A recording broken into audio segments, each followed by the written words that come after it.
Today, we'd like to introduce the ultimate crossover event of all time. Monks and libraries. That's right, it's time to explore the Biblios cinematic universe. In a world where knowledge is power. In an age that wasn't as dark as people say it was. One man had the power to order some monks around and get them to copy out some books.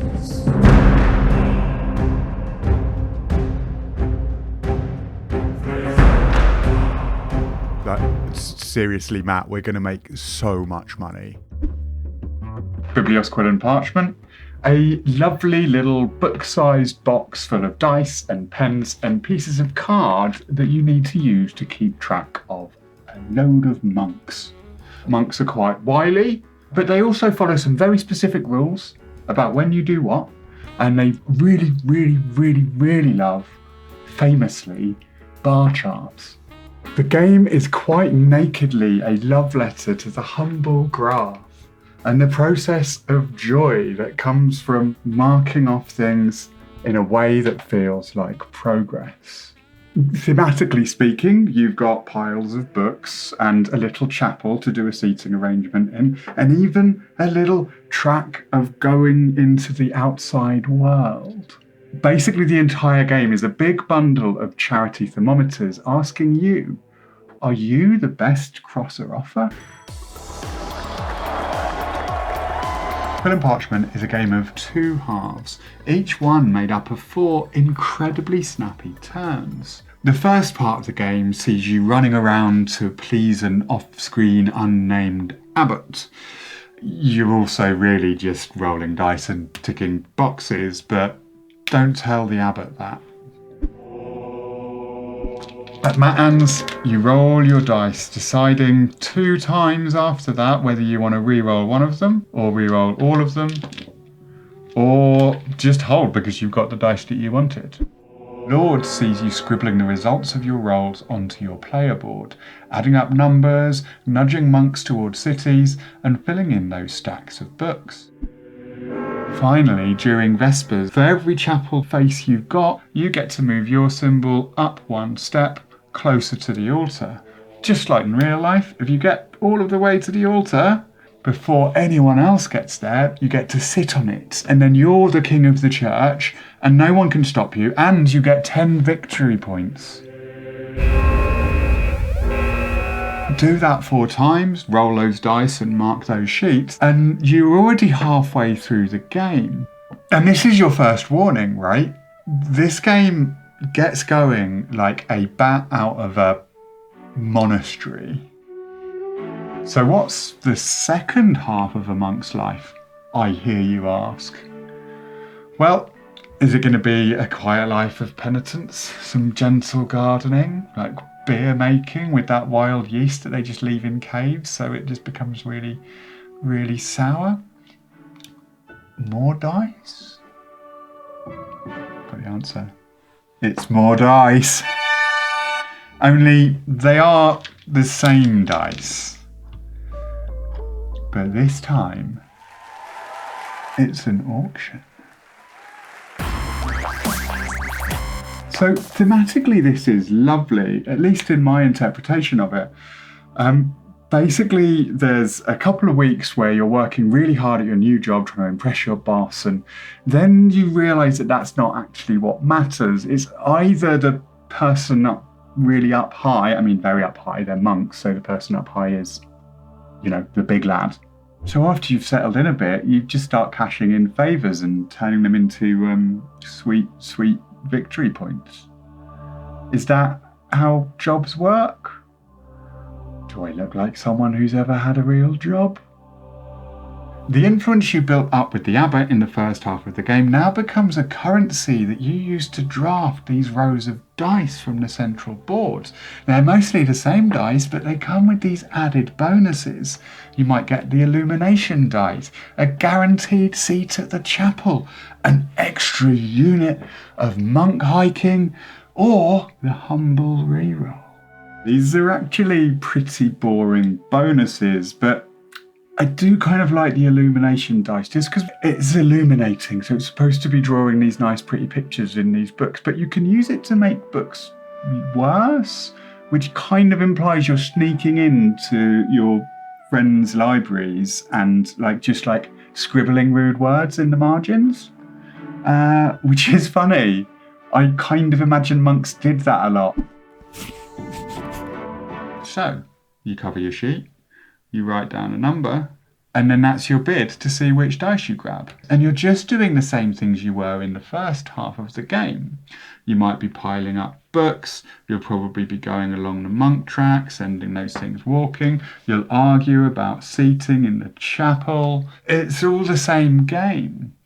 And do it 4 times, 4 little tiny auctions, and the whole game's over. You've actually finished it. Well done, you're a monk now. The points for book stacks worked by combining a multiplier based on whether you are first, second or third with the dice. It's handy to be able to change things. Is that more valuable than just winning on the track? It depends. There's a lot to think about. And even if you do make something more valuable, you might just be encouraging other people to go for it too, which is a nice little decision. Honestly, this game is breathtakingly snappy. Take a peek under the itchy monastic robes of the theme, and all you've really got is a very simple objective and some very simple but not entirely obvious maths. The difference between first and second place in one of these stacks of books is bigger than you think, and something that you can play with. The best thing is, it's actually quite easy to look around the table and see what everyone is doing because these big chunky symbols are very easy to cross off and it just reads really clearly across the table. It's a quick game with smart details, beautiful wooden dice, and all of the rough edges have been sanded off. So you've just got a smooth, easy to play, easy to learn, and over in minutes experience. Perfect, because the other side of all of the boards has an alternate version. And it introduces the greatest innovation in Monk Track since Beige Traders 2. It's got a monk matrix.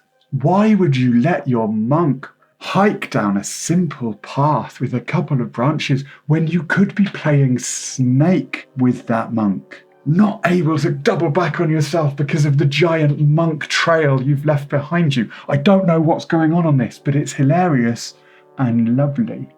There's a simplicity here that I really can get along with, and it's kind of the smoothest monk-based experience since that time I filled the entirety of St Albans Abbey with olive oil.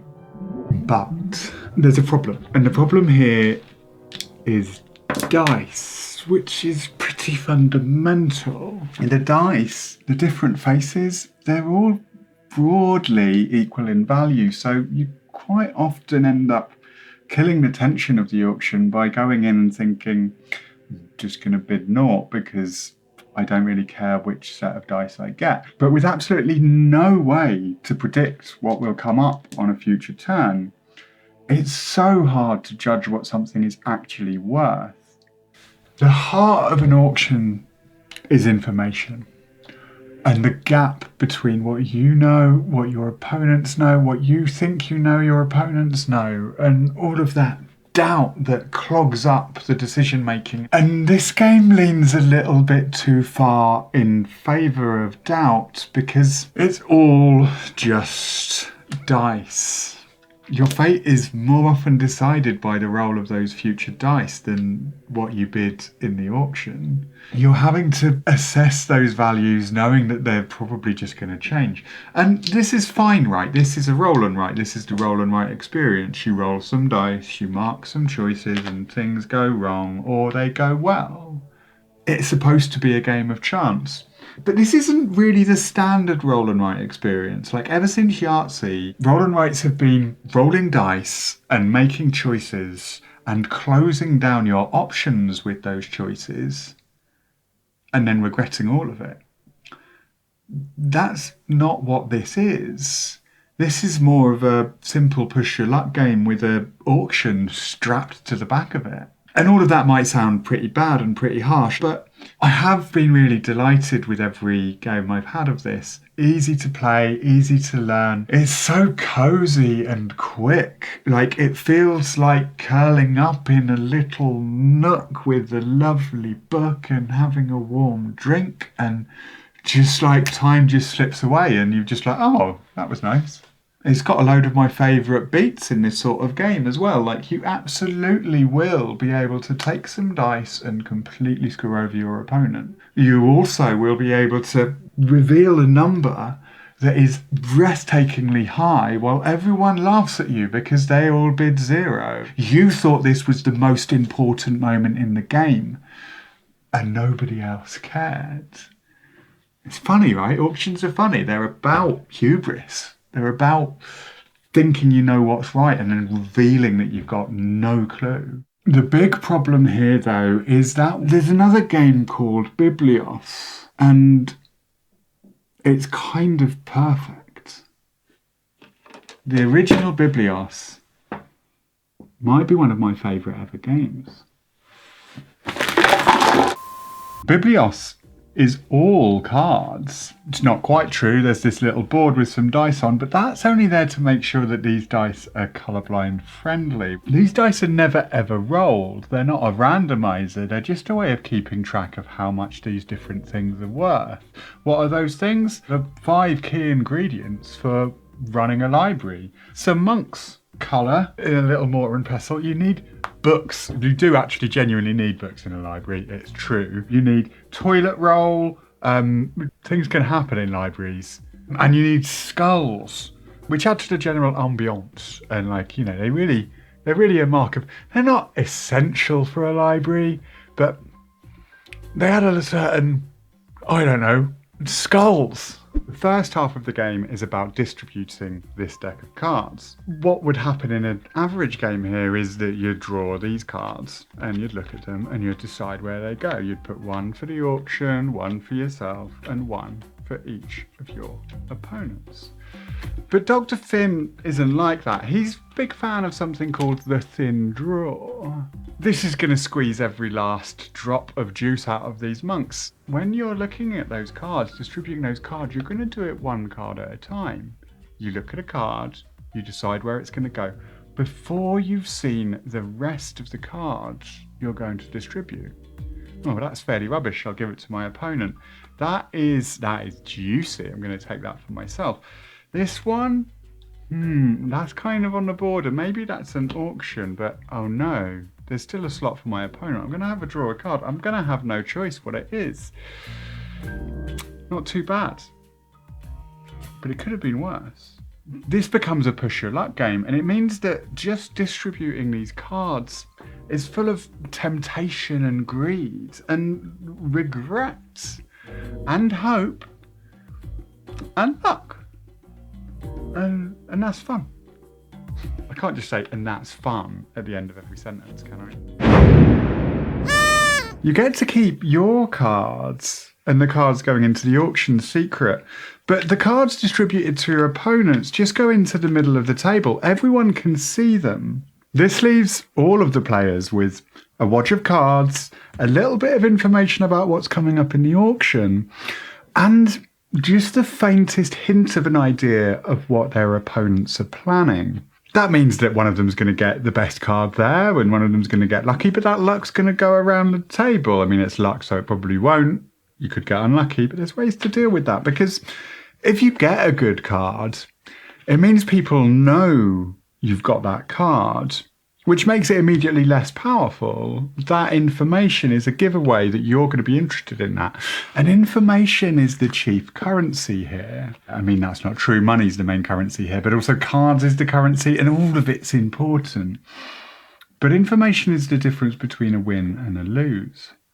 The deck that you end up with is going to have a load of money, which is useful for buying cards in the auction. Like, that's really important. It'll also have the colours. Like, that's the most crucial thing in the game.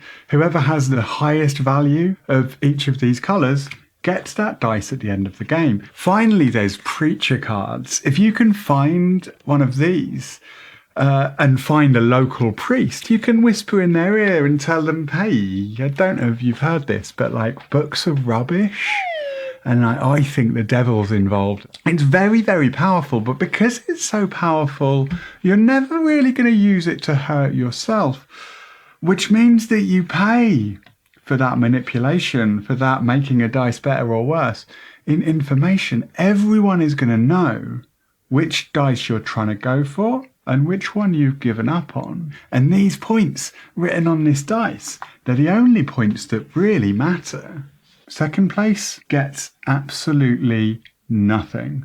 And this is cutthroat enough that you will spend the whole time paying really close attention to what everyone else at the table is doing. The second half of the game sees players taking it in turns to put cards up for auction. Most of the cards you pay for in coins. You take it in turns to bid, always trying to raise until someone wins it. Gold cards, though, you pay for with other cards, and you discard them secretly without looking at them. Bearing in mind that sometimes cards are going to be worth nothing to you, you can use this opportunity to bin off an entire suit that you've been holding on to for the sake of a big, juicy gold card that might win you an auction later on for a card you know is in that deck and hasn't come up yet. But do you really want to close down your options like that? Are you really willing to completely give up on those cards? Biblios is one of the sharpest game designs I've ever seen. Every single element, every decision that has gone into the crafting of this game feeds into the core question that this game will ask you over and over again. This card, what is it worth to you now in this game? Every action you take is full of either information or temptation, and quite often both. This game has the feel of one of those timeless card games that has been passed down for generations. It's quite simple rules and quite complicated thoughts. The game is all elbows and brains, and the sharp joy of riding uncertainty for 30 to 40 minutes, peering over your cards at your opponents and hoping that you've got a better grasp of what's going on than they do. And at the end of the game, you reveal all of those cards. You reveal everything that was hidden. You do some counting, you distribute some dice, and you find out who's won. It's a simple, quick reckoning at the end of all of that deduction. You see whether you were smarter than everybody. You see whether you did know what was going on. Did you? I never do. It's fine. It's fun. Think I'm clever the whole time, and then realise I'm an idiot. Hey! It's brilliant. It's one of the smartest and tidiest designs on the market. Quill and Parchment actually offers something entirely different. Putting the name Biblios on this box, it probably does give it a bit of a marketing boost, but it also invites comparisons that don't really do it any favours. Biblios is a diamond, and Quill and Parchment just doesn't shine that much. I think for me, I can recommend Biblios quite happily. Quill and Parchment, more of the people I've played it with haven't got on with it. I love it for its smoothness, its simplicity. And there's room for both of these games in your collection. Like, they are different enough that it doesn't matter. What you're going to want to get is going to depend mostly on how you feel about monks. Do you want them to be light and airy, or ponderous and intellectual? The other thing it's going to depend on, and I'm sorry for this brutal twist, but it also depends on which one you're going to be able to find a copy of. Biblios is probably out of print at the moment. I've certainly currently had trouble finding copies of it. But it's a big publisher, so hopefully there'll be a reprint soon. If you can't find it, though, you could always try Herbaceous, another design with Dr. Finn, although working with Eduardo Baraf and Beth Sobel doing the art. This game of herbs and passive aggression uses that thin draw mechanic one card at a time, deciding where it goes, but in a much simpler push your luck mechanism. There's no two sides here, there's just basic set collection and this community garden with its very specific rules. It's also beautiful and comes in this tiny pocket edition to make it one of the most portable little games that I've ever found.